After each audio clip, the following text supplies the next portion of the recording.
មកដល់ហើយអើយក្មេងចាប្រុសស្រីសប្បាយរីករាយរំវង់ជុំគ្នានៅមុខវត្តស្រុកយើងថ្ងៃនេះភូមិខ្ញុំមានសំឡេងភ្លេងលន់ស្គរខ្លុយរំញ័រស្ទើរតែផ្ទុំដងខ្យល់ក្មេងៗញញឹមស្រីស្អាតពាក់សារ៉ុងប្រុសស្លៀកខោខ្មៅចាំរំជុំគ្នា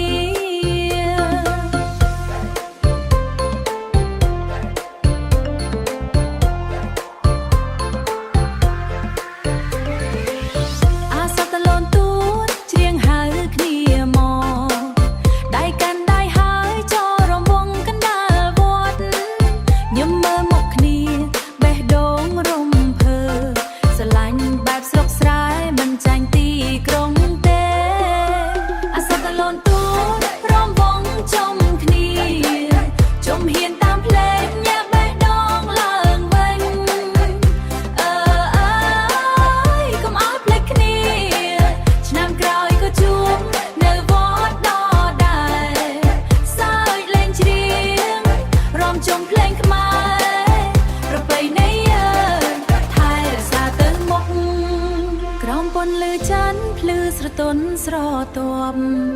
ខ្យល់បក់បន្តិចធ្វើឲ្យចិត្តស្រស់ស្រាយសំឡេងស្រីច្រៀងផ្អែមដូចទឹកឃ្មុំប្រដល់យុវ័យឲ្យចិត្តមួយជាងគ្នារំវង់មួយជុំចងចិត្តមួយជីវិតស្នេហ៍ចូលឆ្នាំនេះមិនភ្លេចរហូតអាសាតលូនទួរំវង់ជុំគ្នាជុំហ៊ានតាមភ្លេងញាក់បេះដូងឡើងវិញ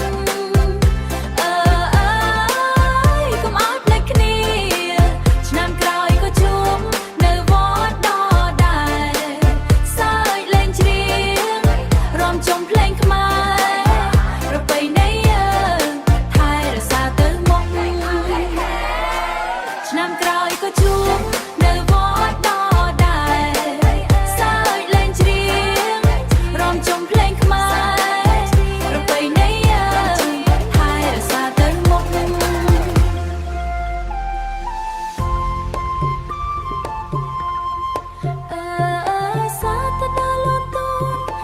ចិត្តមិនចប់ស្នេហ៍ដូចគ្នាម្ដងទៀត